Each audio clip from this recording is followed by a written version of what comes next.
എറണാകുളം താന്തോന്നിത്തുരുത്തിൽ താമസിക്കുന്നവർ ഏറെക്കാലമായി അനുഭവിക്കുന്ന പ്രശ്നമാണ് വലിയ വെള്ളക്കെട്ട്. പ്രത്യേകിച്ച് രാത്രി കാലങ്ങളിൽ ഒരു 10 മണിയാകുമ്പോഴൊക്കെ തന്നെ ഇത്തരത്തിൽ വേലിയേറ്റ കാരണം ഈ ദ്വീപിലുള്ള വീടുകളിലേക്ക് വെള്ളം കയറുന്നു. ഈ കാണുന്നതാണ് താന്തോന്നിത്തുരുത്ത്.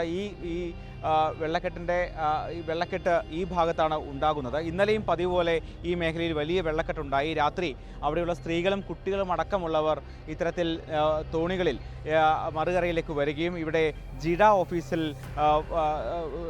ഓഫീസിലേക്ക് പ്രവേശിക്കുകയുമാണ് ചെയ്തത്. ഇവിടെയാണ് ഇപ്പോഴും ഈ പ്രദേശവാസികൾ ഉള്ളത്. ഇവർ ഇപ്പോഴും ഇവിടെ വലിയ പ്രതിഷേധമാണ്. കുറേ കാലമായി ഇവിടെ റിംഗ് റോഡ് അടക്കം സാധ്യമാകും എന്ന വാഗ്ദാനമുണ്ടെങ്കിൽ പോലും ഇതുവരെ ഇതൊന്നും തന്നെ നടപ്പായിട്ടില്ല. എന്തായാലും ശരിക്കും എത്ര കാലമായി ഈ പ്രശ്നം അനുഭവിക്കുന്നു? എന്താണ് ശരിക്കും യഥാർത്ഥ പ്രശ്നം അവിടുത്തെ? ഇത് 20 വർഷമായിട്ട് ഞങ്ങൾ അനുഭവിക്കുന്ന കാര്യമാണ് ഈ വെള്ളം കയറണത്.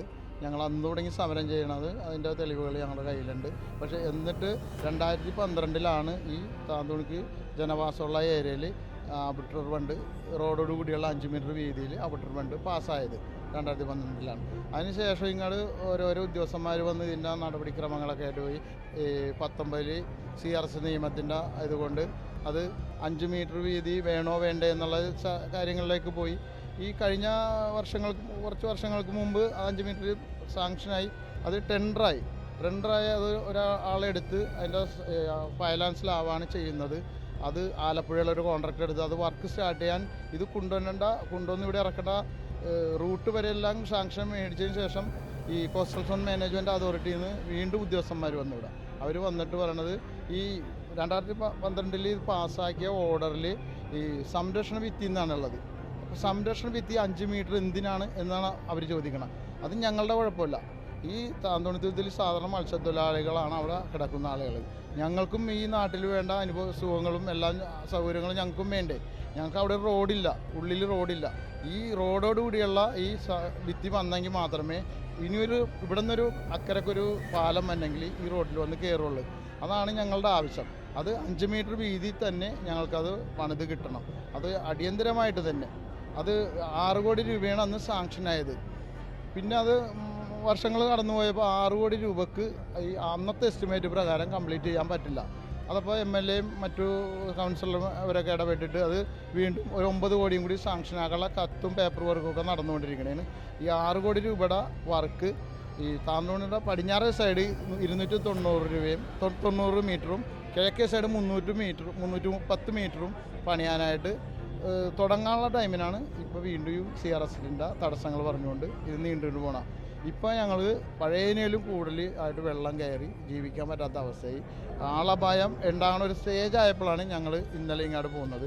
ഈ കഴിഞ്ഞ 3-4 രാത്രി ഞങ്ങൾക്ക് ഉറക്കില്ലാഞ്ഞ് ഇന്നലെ രാത്രി 2 മണിയായപ്പോൾ ഞങ്ങൾ അങ്ങോട്ടും ഇങ്ങോട്ടും വിളിച്ച് ചോദിച്ചപ്പോൾ ഇനി അവിടെ നിന്നാൽ ശരിയാവില്ല, നമ്മളുടെ ഒരു ഉറപ്പിലാണ് അവിടെയുള്ള സ്ത്രീകളും മറ്റുള്ള ആളുകളും കിടക്കുന്നത്.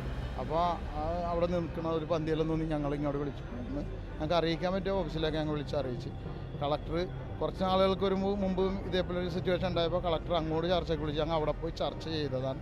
അന്ന് കളക്ടർ ഉറപ്പ് വന്നാണ് പെട്ടെന്ന് തന്നെ തീരുമാനം ഉണ്ടാക്കാമെന്ന്. അതുകൊണ്ട് തന്നെയാണ് ഇന്ന് കളക്ടറോട് അത്ര ശക്തമായിട്ട് ഞങ്ങൾ എതിർത്ത് പറഞ്ഞത്. ഇത് കളക്ടർക്ക് അല്ലെങ്കിൽ മുഖ്യമന്ത്രിയും കൂടി വിചാരിച്ചാൽ തീരാവുന്ന പ്രശ്നമുള്ളൂ. ഇവിടെ ഈ കാണുന്ന ഹയാത്ത് കണ്ടെയ്നർ റോഡ് നമ്മൾ ഈ നിൽക്കുന്ന 25 ഹെക്ടർ ഞങ്ങൾ തൊഴിൽ ചെയ്തിരുന്ന കായലാണ്. ഇതൊക്കെ നികത്തിയപ്പോൾ ഈ നിയമമൊന്നും ബാധകമല്ലായിരുന്നു. ഇപ്പോൾ നാളെ അവിടെ ഒരു വൻകിട ഒരു പാർട്ടി വന്ന് ഞങ്ങളുടെ ആ ഭൂമി വാങ്ങിക്കഴിഞ്ഞാൽ ഈ നിയമമൊക്കെ അവർ ഒഴിവാക്കി കൊടുക്കും. പല സ്ഥലത്തും നമുക്ക് അനുഭവമുള്ളതാണ്. എന്തുകൊണ്ട് ഞങ്ങൾക്ക് അത് അങ്ങനെയുള്ള ഒരു പരിഗണന തന്നെയില്ല?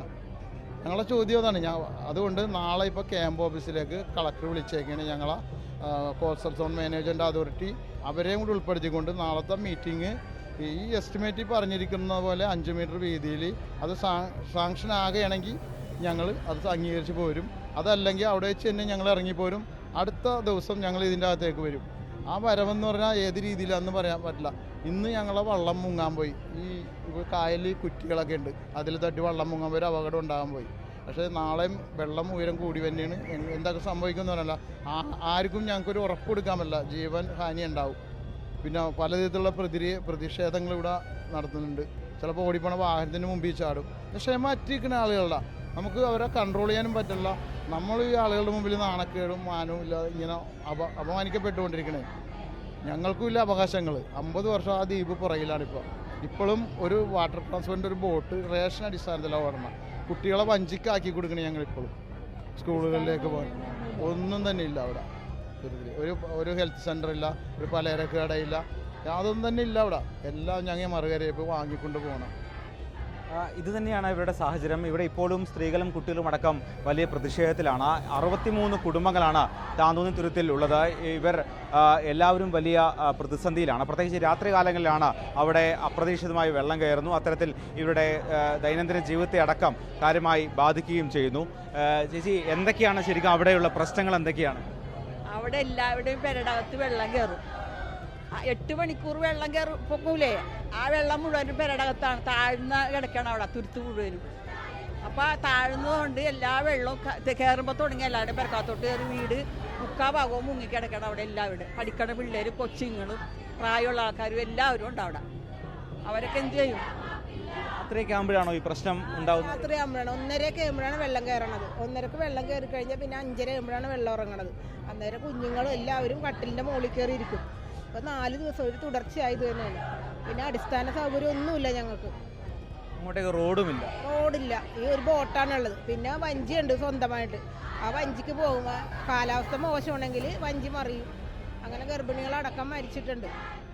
ഞങ്ങൾ ആകെ ദുരിതത്തിലാണെന്ന് പറഞ്ഞാണ്ടല്ല, കഷ്ടത അനുഭവിക്കുന്നുണ്ട് കുറേ വർഷങ്ങളായി. രാത്രിയൊക്കെ വെള്ളം കയറുമ്പോൾ എന്താ ചെയ്യുക? കുത്തിയിരുന്ന് ഞങ്ങൾ വെള്ളം തയ്യലാണ്.